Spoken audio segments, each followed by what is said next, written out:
Efficacity a consacré dans la première phase de travaux un projet à la production électrique décentralisée. Nous avons constaté au niveau mondial, au Japon, en Allemagne, le développement de nouvelles solutions de production locale telles que le photovoltaïque ou la mini-cogénération. Et donc Efficacity souhaite explorer l'intérêt de ces nouvelles technologies pour améliorer l'efficacité énergétique de la ville. On a par exemple ici une solution packagée, un moteur gaz qui entraîne un alternateur, et donc on peut produire avec cette unité 7 kW d'électricité et 20 kW de thermique qu'on peut donc valoriser au sein d'un bâtiment ou d'une production centralisée. L'objectif final, c'est de pouvoir, sur un bâtiment donné, en fonction de ses besoins thermiques, c'est-à-dire de son niveau d'isolation, donc des besoins de chauffage, de profil d'utilisation de l'eau chaude sanitaire, de profil d'utilisation de l'électricité, de dimensionner au mieux une installation qui comporterait par exemple un cogénérateur et une production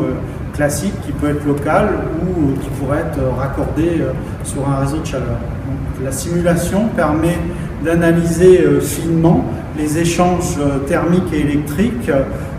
et notamment aussi les interactions entre le bâtiment et les réseaux collectifs qui passent dans la ville. Nous avons également engagé des travaux avec le laboratoire du CERMIX sur la commande optimale de ces moyens de production. Il s'agit notamment de voir comment on peut les intégrer dans des micro-grids, c'est-à-dire des petits réseaux d'électricité locaux, intégrer du photovoltaïque ou de la cogénération, et de voir quels seraient également les moyens de stockage thermique ou électrique qui devraient être nécessaires pour que la production réponde au mieux aux besoins électriques.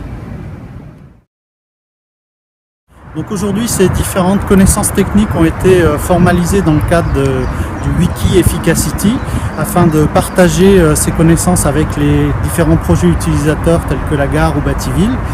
On dialogue actuellement avec les ingénieries pour essayer sur des projets concrets de voir quelle serait la meilleure technique à mettre en œuvre, la cogénération, le photovoltaïque, et avoir un peu leur retour sur ces différentes innovations pour essayer de voir quels freins sont encore à lever. Du point de vue modélisation, on intègre progressivement donc ces modèles dans l'outil Power10 avec comme volonté à terme de pouvoir comparer à l'échelle d'un quartier différents scénarios énergétiques et donc s'interroger sur la pertinence de mettre en avant tel ou tel vecteur énergétique, que ce soit l'électricité, le gaz, les réseaux de chaleur, entre guillemets, ce qu'on appelle les smart networks maintenant, et donc de préparer quelle serait la ville du futur, puisqu'on va également s'intéresser aux perspectives de l'hydrogène.